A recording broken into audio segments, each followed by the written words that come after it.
देखिए, शरीर के अंदर से आपने अगर जमी हुई गंदगी निकाल दी तो आपकी बॉडी से एक्सेस फैट खत्म हो जाएगा, तो आपका डाइजेशन अच्छा हो जाएगा और खाया पिया शरीर को लगेगा। कुल मिलाकर आप कह सकते हैं कि मोटा इंसान पतला होकर नॉर्मल साइज में आ जाएगा, क्योंकि उसकी बॉडी के ऑर्गन फालतू की चर्बी को हटा देंगे। और कमज़ोर पतला इंसान भी नॉर्मल साइज में आ जाएगा, क्योंकि उसकी बॉडी के ऑर्गन शरीर में मसल की कमी को पूरा करके आपको स्वस्थ इंसान बना देंगे। देखिए, इससे सिर्फ यही चेंजेस नहीं आने वाला है, इसके साथ साथ आपकी स्किन ग्लोइंग हो जाएगी और ब्लड में से गंदगी निकल जाएगी, तो आपके फेस से पिंपल्स और दाग धब्बे भी चले जाएंगे और साथ में बाल भी मजबूत हो जाएंगे। बॉडी के अंदर से गंदगी निकलने पर आप शरीर में एक अलग ही एनर्जी फील करोगे। आपकी सारी बीमारी धीरे धीरे खत्म होने लगेगी। इससे आपको शरीर के हर एक ऑर्गन में फायदा होगा। चलिए पहले हम ये जानते हैं कि जब हम खाना खाते हैं तो उसका प्रोसेस क्या रहता है। खाना हमारे मुंह से हमारे पेट में जाता है और फिर छोटी आंत में, देन बड़ी आंत में। इसके बाद ये वेस्ट के रूप में बाहर आ जाता है। देखिए, फलों को पचाने में हमारा डाइजेस्टिव सिस्टम लगभग 3 घंटे लेता है और सब्जियों को पचाने में लगभग 6 घंटे लेता है और अनाज को पचाने में 18 से 20 घंटे लग जाते हैं। अब देखिए, फल और सब्जियां तो हमारा डाइजेस्टिव सिस्टम एक ही दिन में ही पचा लेता है और अनाज तो हम दिन में 2 से 3 बार खाते हैं। मतलब पहले वाला पचा नहीं और हम दोबारा अनाज खाने लगते हैं। तो इसमें होता यह है कि खाना पचने की बजाय सड़ने लगता है। अब जहाँ सड़न होगी वहाँ वायरस, बैक्टीरिया और कीड़े भी पनपने लगते हैं। जैसे हम सब ने सुना है कि पेट में कीड़े हो गए हैं। अब ऐसा तो नहीं है कि उस व्यक्ति ने कीड़े खाए होंगे, ये कीड़े उस सड़न की वजह से पैदा होते हैं। अब जहाँ सड़न होगी वहाँ गैसेस भी रिलीज होगी, जिससे हमको गैस्ट्रिक प्रॉब्लम भी होती है। और ना जाने हमने कितने fast food, burger, chowmein, biscuit, नमकीन खाए होंगे जो पेट में बड़ा सड़ रहा है, क्योंकि इन सब में फाइबर नहीं होता है। ये हमारे पेट और रातों के अंदर जाकर चिपक जाते हैं और वहाँ सड़ते रहते हैं। अब जहाँ सड़न होती है वहाँ वायरस, बैक्टीरिया पनपते हैं और फिर वहाँ घाव होने लगता है, जिसे हम इन्फेक्शन कहते हैं। और जैसे जैसे घाव बढ़ता रहता है फिर वो इन्फ्लामेशन में बदल जाता है, जिससे बॉडी को बहुत ज़्यादा नुकसान होता है। और ये हम समझ ही नहीं पाते कि हमारे शरीर के साथ ऐसा क्यों हो रहा है।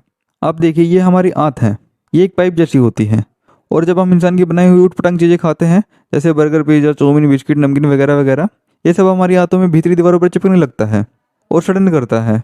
और जब हम खाना खाते रहते हैं तो ये उस खानों को आंतों में से निकलने ही नहीं देता है, जिससे कुछ लोगों को भूख लगनी बंद हो जाती है और इसी से कब्ज, पाइल जैसी समस्या भी होने लगती है। अब ये भी जानिए, जो हमारी छोटी आंत होती है यही खाने को ऑब्जॉर्व करके ब्लड में भेजती है, जिससे हमारे शरीर को एनर्जी मिलती है और हमारे शरीर का विकास होता है। और अगर इसी आंत पर गंदगी जमा होती है तो ये गंदगी को ऑब्जॉर्व करके ब्लड में भेज देता है और फिर ये ब्लड हमारे पूरे शरीर में सर्कुलेट होता है। और अब ये ब्लड में गंदगी हमारे फेस पर जाती है तो इससे फेस पर पिंपल्स और दाग धब्बे होते हैं। और स्किन में रहता है तो वहाँ पर सोराइसिस और स्किन एलर्जी जैसी बीमारियाँ होती हैं।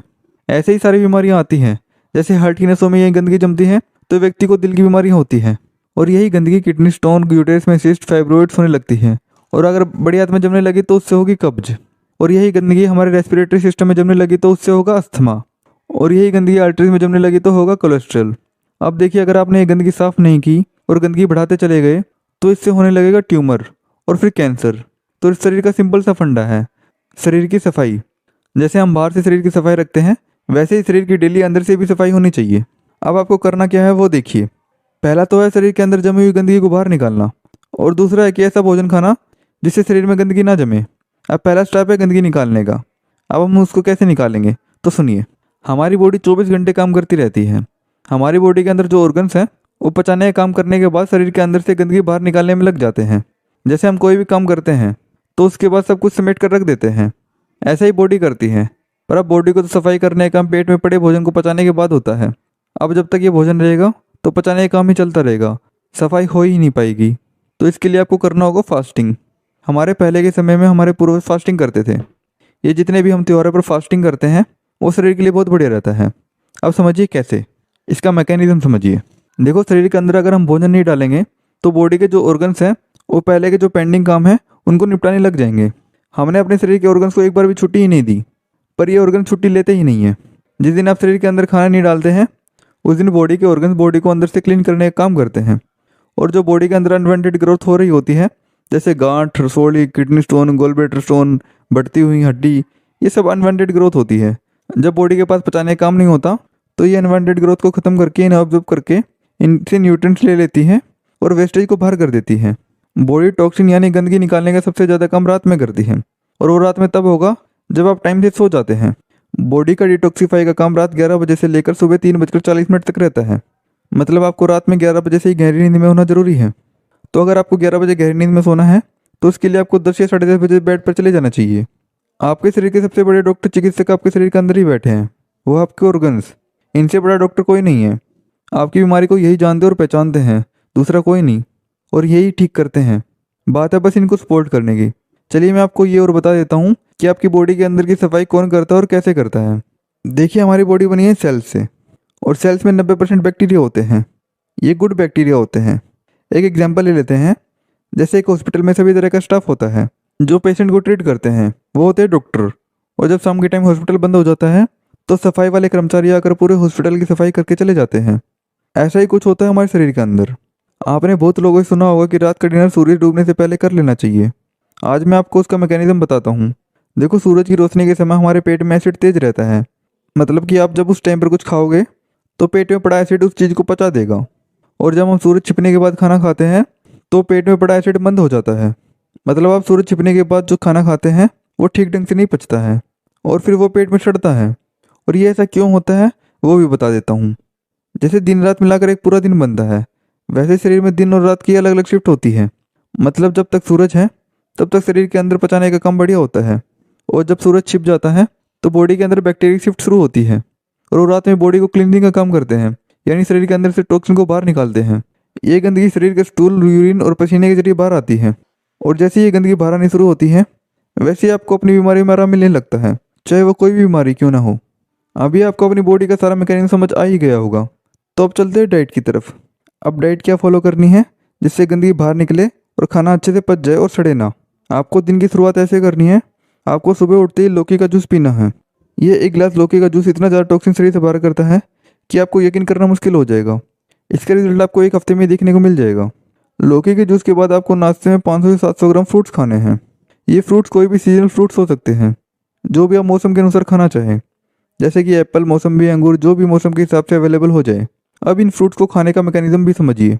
देखिए, फ्रूट्स में लाइव एंजाइम होते हैं जो हमारे पूरे शरीर में घूम जाते हैं और ब्लॉकेज को खोलने का काम करते हैं।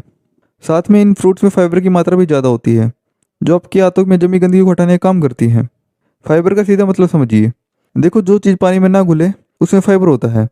जैसे हम मौसम्बी का जूस पीते हैं तो उस मशीन में मौसम्बी डालने पर मौसम्बी का रस निकलता है। वो रस अलग हो जाता है और हार्ड मटेरियल अलग हो जाता है। जो हार्ड मटेरियल निकलता है, जो मशीन में से मौसम्बी का जो गुदा निकलता है, वही फाइबर होता है। और वही फाइबर आंतों को क्लीन करते हुए जाता है और स्टूल के रास्ते से गंदगी को बाहर कर देता है। इसलिए कहा जाता है कि जूस से अच्छा तो फल को डायरेक्ट खाना होता है। अगर आप डायरेक्ट फ्रूट खाते हैं तो आप फ्रूट में से 100% न्यूट्रिएंट्स ले लेते हैं, और अगर आप उसका जूस निकालते हैं तो आप उसमें से 60% न्यूट्रिएंट्स ले पाते हैं। अगर जूस पीना अच्छी बात है तो फल का खाना बहुत ज़्यादा अच्छी बात है। फ़र्क बस इतना ही है, जूस अच्छा है और फल खाना बहुत अच्छा। तो अब आपके ऊपर है, आप अच्छा चाहते हैं, बहुत अच्छा। इसके बाद आता है आपका लंच। लंच में आप 2 प्लेट लेंगे। एक प्लेट में 200 ग्राम सैलेड होंगी और दूसरी प्लेट में जो भी आपका भोजन हो, दाल रोटी, वो ले लेंगे। इसमें आप सबसे पहले फर्स्ट वाली प्लेट सैलेड वाली फिनिश करेंगे। इसके बाद दूसरी प्लेट जो आपकी दाल रोटी है वो खाएंगे। और लंच के बाद आपको पानी नहीं पीना है। पानी आपको 1 घंटे बाद ही पीना है, और याद से ज़रूर 1 घंटे बाद पानी पीना है। चलिए अब इस पानी का मैकेनिज्म भी समझिए। देखिए, जब हम खाना खाते हैं तो खाना जब पेट में जाता है तो पेट का एसिड खाने को तोड़कर पचाना शुरू कर देता है, और उस दौरान अगर पानी पी लेते हैं तो एसिड मंद पड़ जाता है, जिससे ज़्यादातर खाना पच नहीं पाएगा और वहीं सड़ता रहेगा। इसलिए पानी 1 घंटे बाद पीना चाहिए, क्योंकि जब पेट का एसिड उसको पेस्ट जैसा बना देता है तो उसको आगे धकेलने के लिए बॉडी को पानी की ज़रूरत पड़ती है। और जैसे ही हम पानी पीते हैं तो बॉडी साथ में डाइजेस्टिव जूसेस को भी छोड़ देती है, जिससे खाना बढ़िया पचता है। तो पानी का मतलब भी समझा दिया है। अब आते हैं हम डिनर पर। डिनर का जैसे मैंने बताया था कि सूरज छिपने से पहले करना है, तो आपको सूरज छिपने से पहले डिनर करना है, और प्रोसेस वही रहेगा जो आपने दिन में किया था। पहले सैलेड, फिर डिनर, और साथ में आप लंच और डिनर के बाद 50 ग्राम गुड़ खा सकते हैं। उससे आपका खाया हुआ खाना बहुत तेज़ी से और बहुत बढ़िया पचता है। गुड़ आपको ऐसा लेना है जैसा फ़ोटो में दिखाया जा रहा है, और ये वाला नहीं लेना है। ये भूरा गुड़ खराब होता है, इसमें काफ़ी सारे केमिकल मिला के इसको भूरा बनाया जाता है, तो इसको कभी मत खाना। गुड़ को डायबिटीज़ पेशेंट भी खा सकते हैं, क्योंकि इसमें फ्रक्टोज होता है जो आसानी से पच जाता है और ये नेचुरल है। पर डायबिटीज़ वाले पेशेंट रात में त्रिफला लेते रहे। ये तो हो गया आपका दिन का रूटीन, ये आपको फॉलो करना है। इसके अलावा अगर आपको कुछ खाना है तो एक्स्ट्रा फ्रूट खा सकते हैं, और कुछ नहीं। अब आते हैं वीकली में। अब आपको ये डाइट फॉलो करते 1 हफ्ता हो जाए तो उसके बाद आपको 1 दिन लिक्विड डाइट पे आना है। अब लिक्विड डाइट क्या है, कैसे करना है, वो सब बताता हूँ।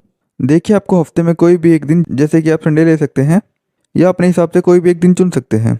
अब संडे के दिन आपको जो लिक्विड डाइट करनी है उसमें आपको नारियल पानी और मौसम्बी के जूस में ही रहना है।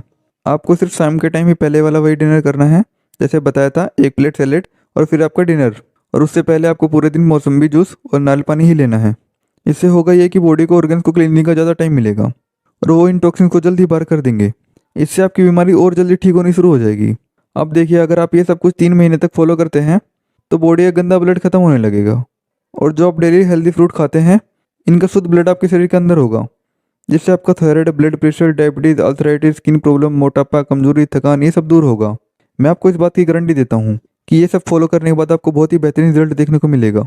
ये सब कुछ हमने काफ़ी पेशेंट से फॉलो करवा कर काफ़ी पेशेंट को ठीक किया है। हमने ये वीडियो आप लोगों के लिए बहुत ही मेहनत से बनाई है। तो इस वीडियो को एक लाइक करके चैनल को सब्सक्राइब जरूर कर देना और अपने दोस्तों और घर के लोगों के साथ ये वीडियो जरूर शेयर करना, क्योंकि हेल्थ ही सबसे बड़ा धन है। तो मिलते हैं नेक्स्ट वीडियो में। तब तक आप कम से कम 1 वीक के लिए इसको जरूर ट्राई कीजिएगा, क्योंकि 1 वीक में ही आपको रिजल्ट देखने को मिल जाएगा। धन्यवाद।